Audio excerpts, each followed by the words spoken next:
জামায়াত ইসলামী এই দেশ চালাতে পারবে, রাষ্ট্র চালাতে পারবে? এই দেশকে তো ফিলিস্তিন বানাবে যদি জামাত কখনো ওই রাজনৈতিকভাবে টপ জায়গায় আপনার যাওয়ার সুযোগ পায়। ভারতের এইটা বিশেষ করে একটা বিষয় প্রতিনিয়তই আমাদের আলোচনায় থাকে, কারণ ভারতকে আমরা কখনো ছাড়তে পারবো না, আমাদের প্রতিবেশী দেশ, এড়াতে পারবো না। এখন ভারতের সাথে সরকার শীর্ষ জায়গা থেকে ডিল করবে, কোন ইস্যুতে ভারত যাবে, সেখানে কতটুকু সরকার ছাড় দিবে।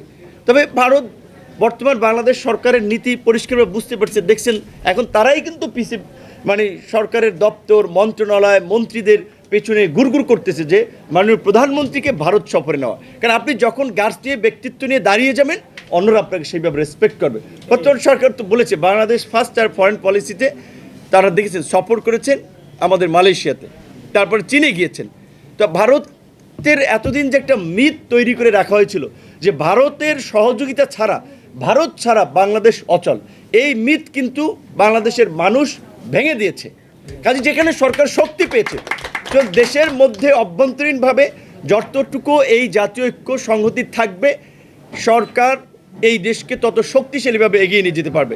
সেই জায়গা থেকে আমি অনুরোধ করব যে আমাদের এই বিশেষ করে যারা বিরোধী দল সহ বিভিন্ন নেতৃবৃন্দ আছেন, সরকারকে সহযোগিতা করেন। আন্দোলন সংগ্রাম 4 বছর পরে করেন, কারণ নির্বাচন তো আর 5 বছর আগে কোনোভাবেই সম্ভব না। কেয়ামত হয়ে গেলেও তো নির্বাচন সম্ভব না, কারণ জনগণ ম্যান্ডেট দিয়েছে এই সরকারকে 5 বছরের জন্য।